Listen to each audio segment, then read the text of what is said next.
సజీవుడైన యేసు క్రీస్తు నామములో మనకందరికీ శుభములు. ప్రతి ఉదయము మనము దేవుని యొక్క వాక్యాన్ని ధ్యానం చేసుకోవడానికి ప్రభువు మనకు సహాయం చేస్తూ ఉన్నాడు. నిర్గమకాండము 18వ అధ్యాయములో నిర్గమకాండము 18వ అధ్యాయములో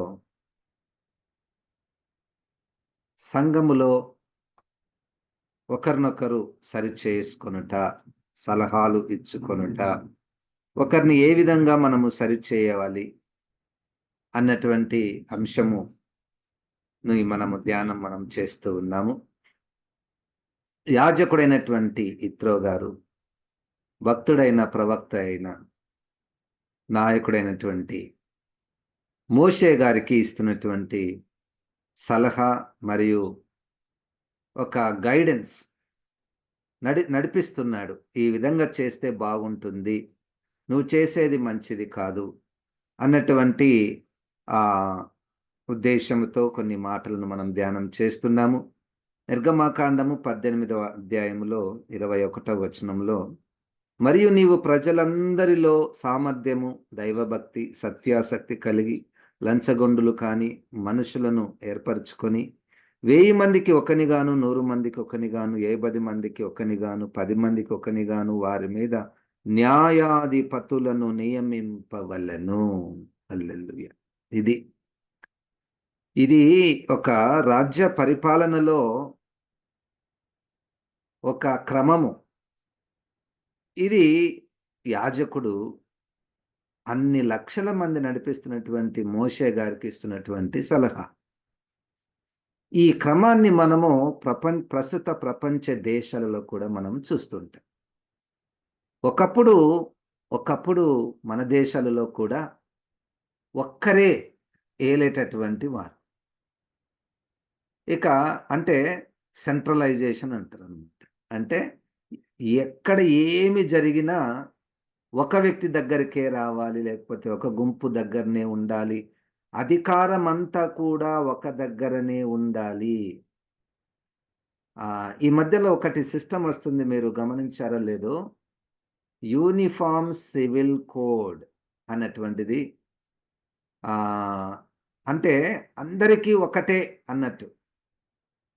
అటువంటివి చాలా వస్తున్నాయి. ఉత్తరాఖండ్లో ఆ యొక్క అసెంబ్లీలో ఈ బిల్ కూడా పాస్ అవుతుంది.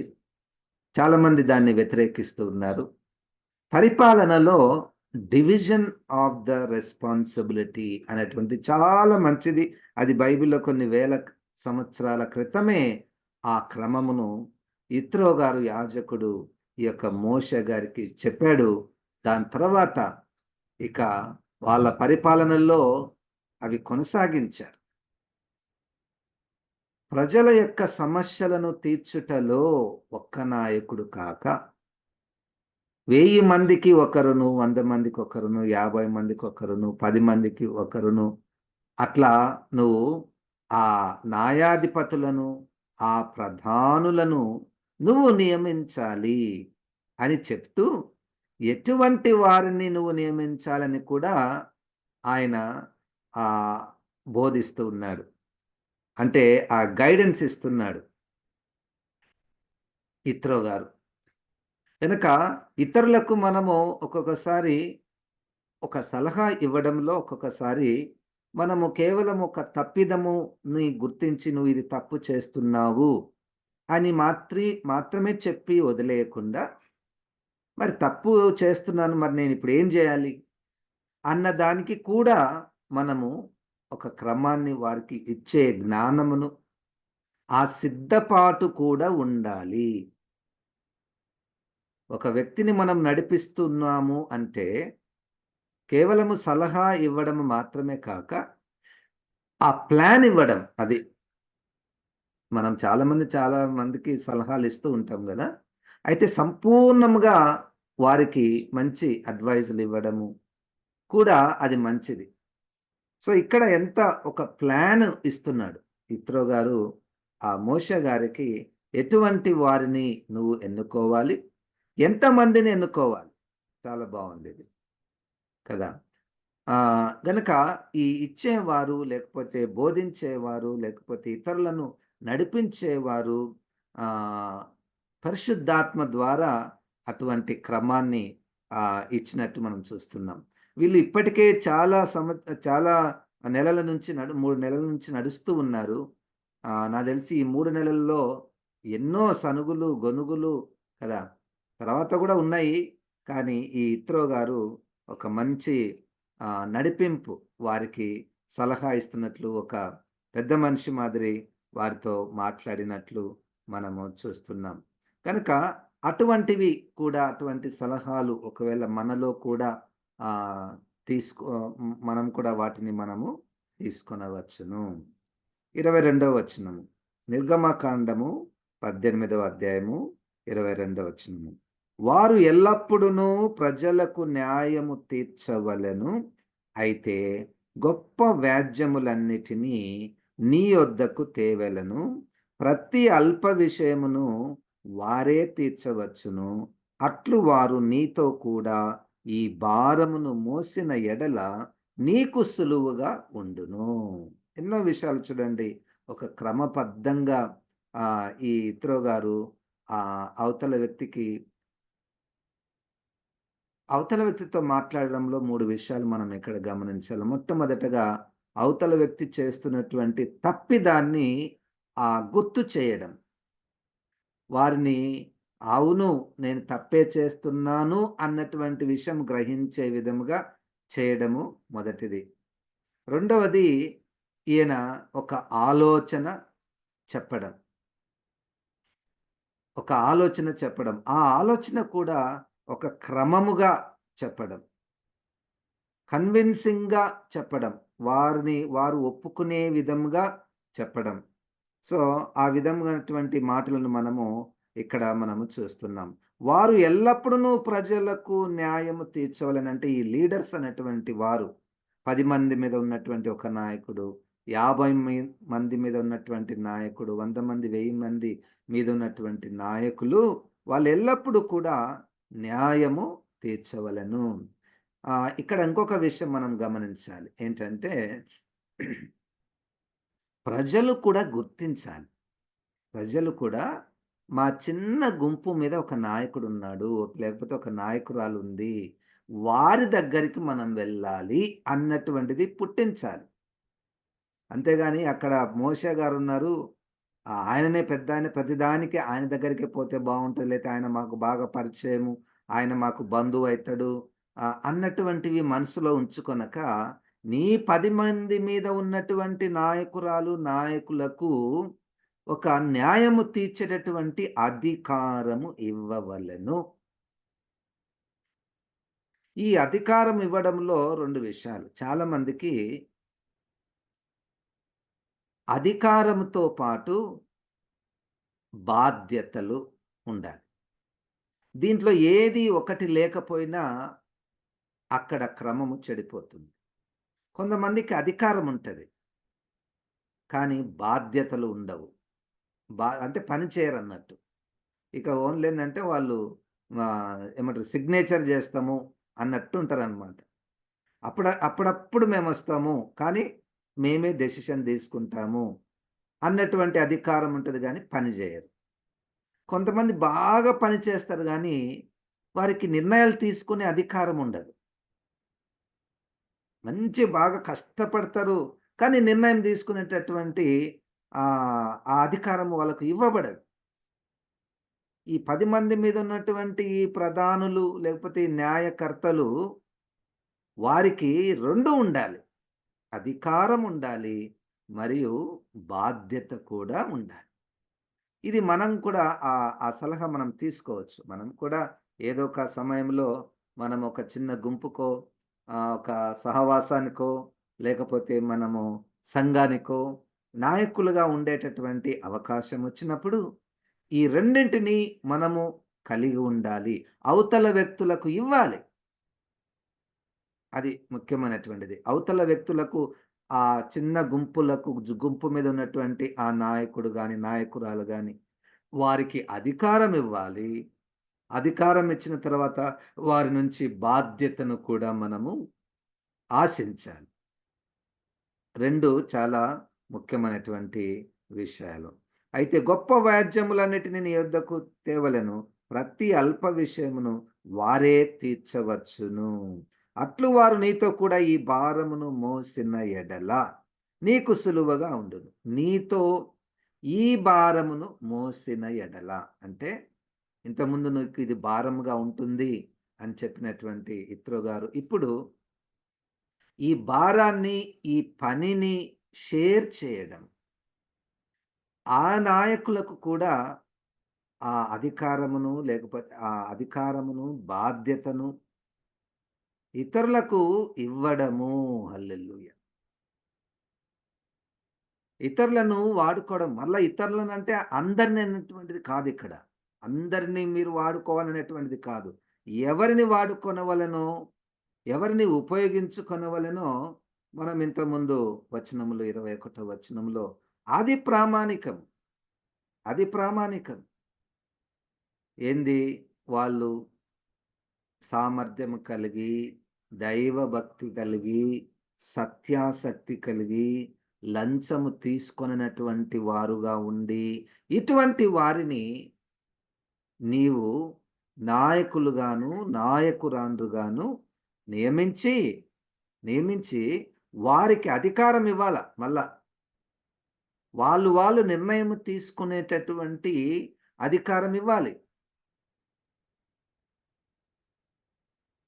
గనుక ఈ యొక్క యిత్రో గారు యాజకుడు ఆ సహవాసాన్ని, ఆ సంఘములో ఈ వ్యాజ్యములు ప్రజలు తీసుకొని వస్తున్నటువంటి సమయంలో ఆయన ఇచ్చినటువంటి సలహా, ఆయన చూపించినటువంటి మార్గము అది అప్పుడు మరియు ఇప్పుడు కూడా అది రిలవెంట్‌గా ఉన్నట్టు మనము కూడా గుర్తించాలి.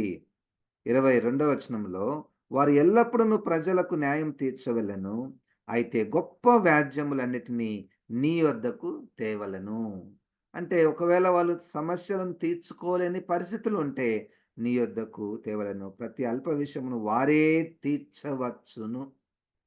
తీర్చవచ్చును అంటే పరిష్కరించవచ్చును. వాళ్ళకు నిర్ణయం తీసుకునేటటువంటి అధికారమును మనము ఇవ్వవలెను. అధికారం ఇవ్వకపోతే ఏమైతది తెలుసా? బానిసత్వములో ఒక భాగమైతది.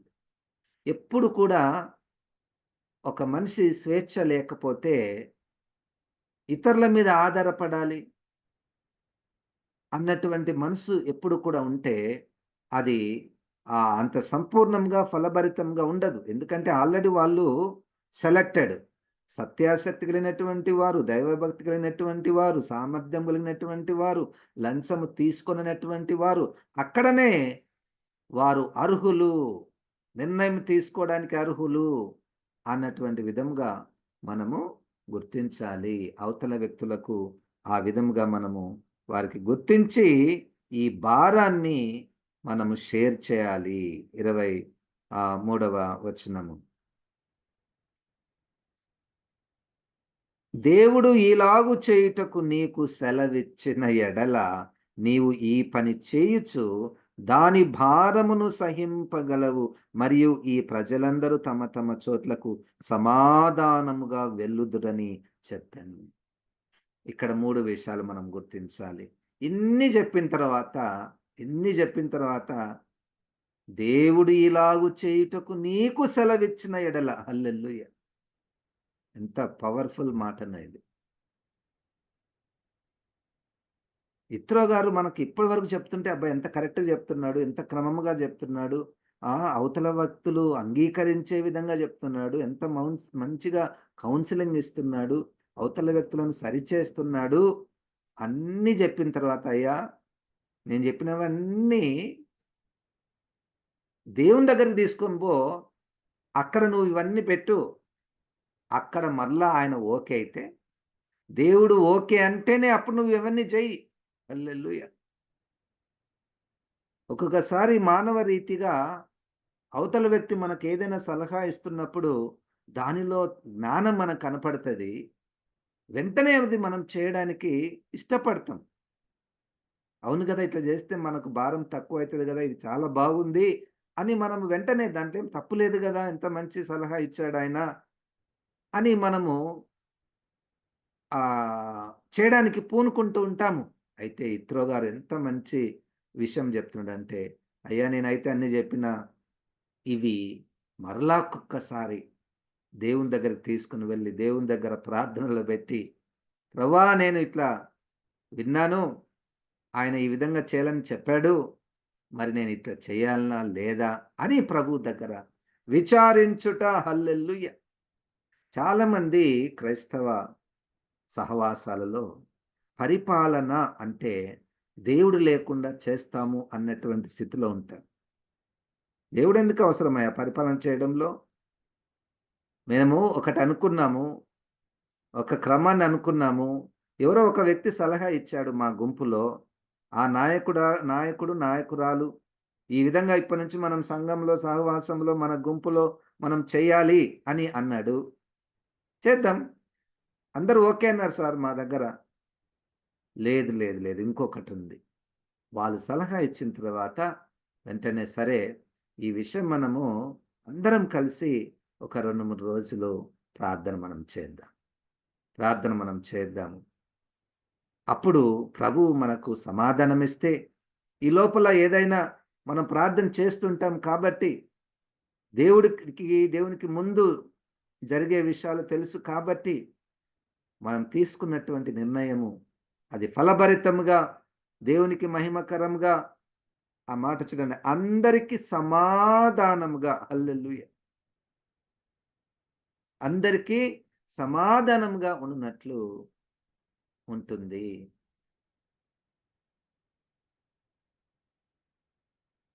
ఈ ఆహ్, ఆ! 23వ వచనంలో, దేవుడు నీకు అలాగు చేయుటకు నీకు సెలవిచ్చిన ఎడల, దేవునికి స్తోత్రం, హల్లెలూయా! దేవుని దగ్గరికి మన విషయాలను మనము తీసుకొని వెళ్ళాలి. ఈ ఈ క్రైస్తవ పరిపాలన, క్రైస్తవ ఆహ్, నాయకత్వంలో. నీవు ఈ పని చేయుచు దాని భారమును సహింపగలవు. మరియు ఈ ప్రజలందరూ తమ తమ చోట్లకు సమాధానముగా వెళ్ళుదురని చెప్పెను. సమాధానము. మొత్తానికి మన గుంపులో మనకు గావాల్సినటువంటిది ఏందంటే సమాధానం. అపోస్తల కార్యంలో 1వ అధ్యాయములో అక్కడ ఒక సమస్య. ఈ సమస్యను వాళ్ళు పరిష్కరించారు. పరిష్కరించే పద్ధతి, పరిష్కరించిన తర్వాత అది సంఘమంతటికి సమాధానముగా, అనుకూలముగా అందరూ ఓకే అన్నారండి. అందరూ ఓకే అన్నారు. ఏంటి? అక్కడ సమస్య ఏంటంటే, ఇప్పుడు మనము అపోస్తులము 11 మందే ఉన్నాము. 12వ వ్యక్తి కావాలి. మరి ఆ 12వ వ్యక్తి ఎట్లా ఎన్నుకోవాలి అన్నటువంటి విషయము వారికొచ్చింది. అప్పుడు వారు అనుసరించినటువంటి పద్ధతిని చూస్తే నాకు చాలా సంతోషం అనిపించింది. చూద్దాము ఆ మాట. ఆహ్, అపోస్తల కార్యములు మొదటి అధ్యాయము 17వ వచనంలో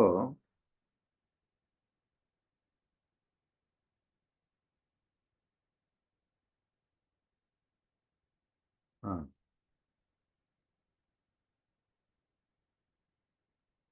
21వ వచనంలో, కాబట్టి యోహాను బాప్తిస్మమిచ్చినది మొదలుకొని ప్రభువైన యేసు మన యుద్ధ నుండి పరమునకు చేర్చుకొనబడిన దినము వరకు ఆయన మన మధ్య సంచరించుచుండిన కాలమంతయు మనతో కలిసియున్న వీరిలో ఒకడు మనతో కూడా ఆయన పునరుద్ధానము గూర్చి సాక్షి అయ్యుండుట ఆవశ్యకమని చెప్పెను.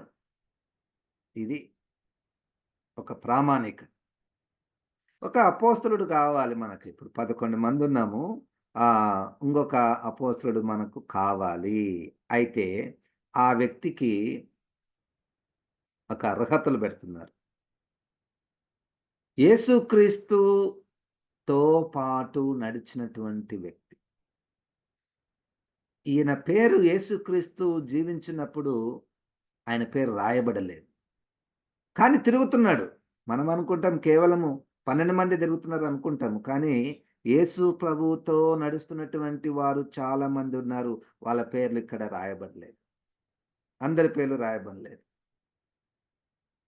మరి ముఖ్యముగా పునరుద్ధానమును గూర్చి సాక్షి అయి ఉండాలి. నేను కూడా చూశాను.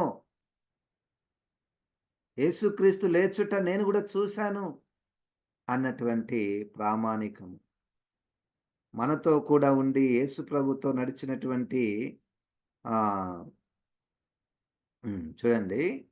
అయితే వాళ్ళ దాంట్లో ఇద్దరు వచ్చారు. అప్పుడు వారు యూస్తు అను మారుపేరు గల బర్సబ్బా అనబడిన యోసేపు, మత్తీయ అను ఇద్దరిని నిలవబెట్టి 24వ వచనంలో ఇట్లని ప్రార్థన చేసిరి. అందరి హృదయములను ఎరిగి ఉన్న ప్రభువా, తన చోటికి పోవుటకు యూదా తప్పిపోయి పోగొట్టుకొనిన ఈ పరిచర్యలోను అపోస్తలత్వములోను పాలు పొందుటకు వీరిద్దరిలో నీవే ఏర్పరచుకొనిన వానిని కనబరచుమనిరి.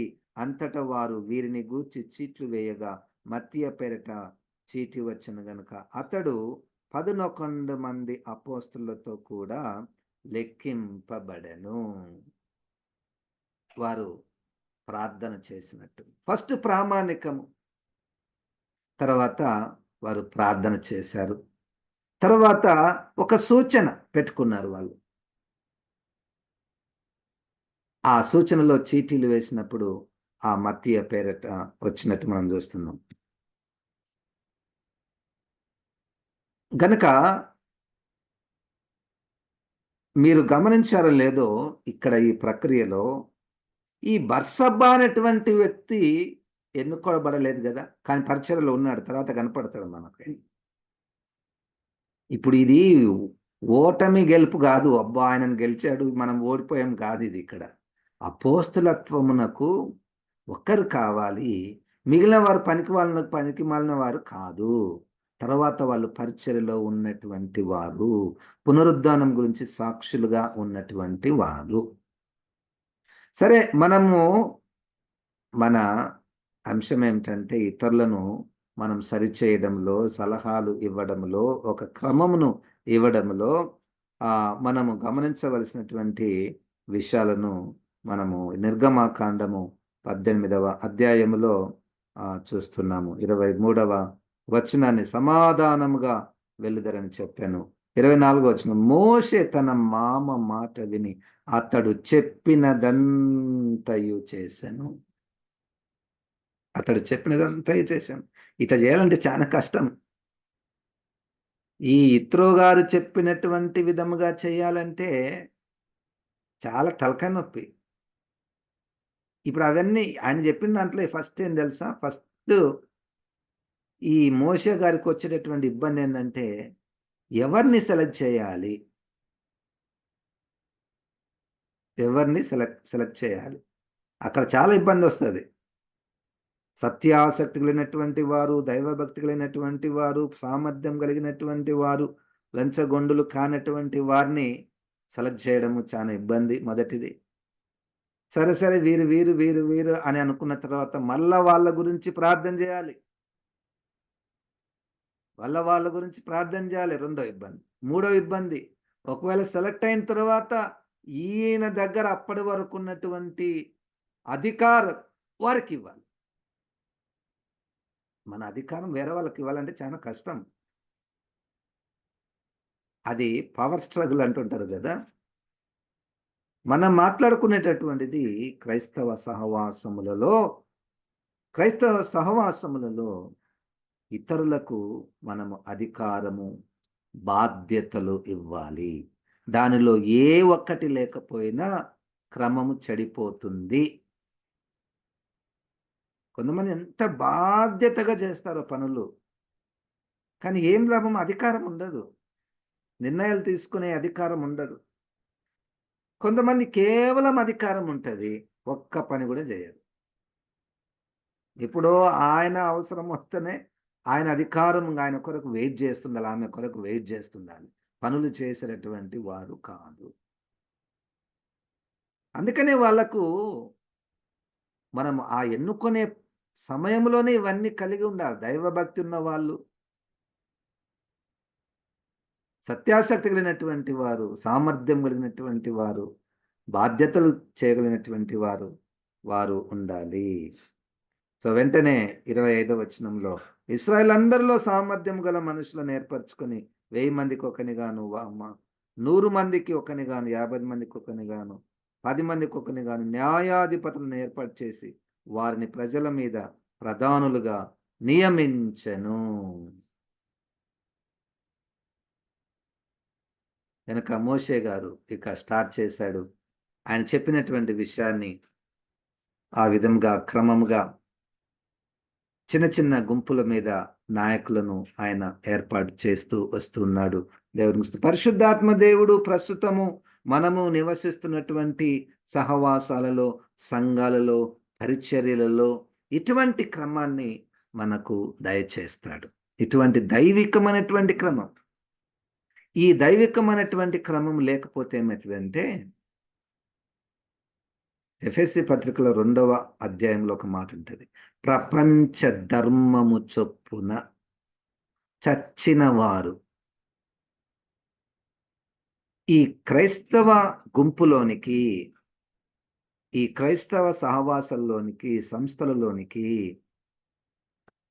ప్రపంచ ధర్మాలను మనము తీసుకుని వచ్చి మిక్స్ చేస్తే చెడిపోతుంది. ఇక్కడ ఒక ధర్మం ఉన్నది. ఇక్కడ ఒక ధర్మం ఉన్నది. వాక్యములో ఇక్కడ ఒక ధర్మం ఉన్నది. మనకంటూ ఒక సిస్టమ్ ఉన్నది. ఇది మంచి సిస్టము, దేవుడు ఏర్పాటు చేసినటువంటి సిస్టము, దేవునికి ఇష్టమైనటువంటి క్రమము. దేవుడు అట్లనే ఉండాలనుకుంటాడు. అయితే ఒక్కొక్కసారి దేవుని క్రమం చొప్పున వాక్యానుసారముగా అపోస్తులు చెప్పిన విధంగా మనము చేయలేని సమయంలో మన చేత కాదు సార్, ఎక్కడ ప్రార్థన చేసేది మనము? అసలు ప్రార్థన చేస్తే దేవుడు జవాబిస్తాడా అన్నటువంటి స్థాయిలో ఇది ఎట్లా మన చేత కాదు. కానీ ఇదిగో లోకంలో ప్రపంచ ధర్మాలు చాలా ఉన్నాయి.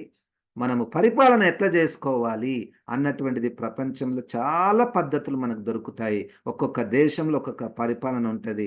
ఆ పరిపాలనలన్నిటిని మనము మిక్స్ చేసుకుందాము. మనకి ఏది మంచిగా కనపడితే, అనపడితే, సుఖంగా ఉంటే అది మనం అనుసరిద్దాము. దాంట్లో ఏం తప్పు ఉంది? వాళ్ళు కూడా మనుషులే కదా అన్నటువంటి స్థాయిలోనికి మనం వెళ్ళేటటువంటి అవకాశం ఉన్నది. చూడండి, ఒక్కొక్కసారి ప్రపంచ ధర్మాలలో మంచి ధర్మాలు ఉంటాయి, మంచి పరిపాలన క్రమం ఉంటుంది. ఆ క్రమాలు ఈ క్రమమునకు, వాక్యానుసరమైనటువంటి క్రమమునకు సరిపోతుంది అంటేనే మనం తీసుకోవచ్చు. ఇంకొక విషయం మీరు గమనించాలి ఏంటంటే, అక్కడ మంచి క్రమం ఉందంటే ఇక్కడ నుంచి బయటకు పోయిందే అది. హల్లెలూయా! ఇక్కడ నుండి బయటకు పోయిందే. రాజ్య పరిపాలన ఇక్కడ నుండి, ఆది నుండి బయటికి వెళ్ళినటువంటివే అక్కడక్కడ వాళ్ళు అనుసరిస్తూ ఉన్నారు. దేవునికి స్తోత్రం. హల్లెలూయా! కనుక పరిశుద్ధాత్మ దేవుడు సర్వసత్యములోనికి మనలను నడిపించునుగాక. ప్రార్థన. జీవం గల తండ్రి, అయ్యా, ఈ మాటలు ఎంతో బలమైన మాటలు ప్రభా. మా పరిచర్యలలో ప్రభా నాయన వాక్యానుసారముగా మేము నడుచుటకు సహాయం చేయమని, అందరికీ సమాధానకరంగా నాయన ఉండుటకు ప్రభా సహాయం చేయమని యేసు నామమున ప్రార్థిస్తున్నాము తండ్రి. ఆమేన్. ఇప్పుడు మన పరమ తండ్రి అయిన దేవుని యొక్క ప్రేమయు, ప్రభువైన యేసు క్రీస్తు యొక్క కృపయు, పరిశుద్ధాత్మ దేవుని యొక్క సహవాసము మనకందరికి సదాకాలము తోడై ఉండును గాక. ఆమేన్. ఆమేన్. దేవుడు మనల్ని దీవించును గాక.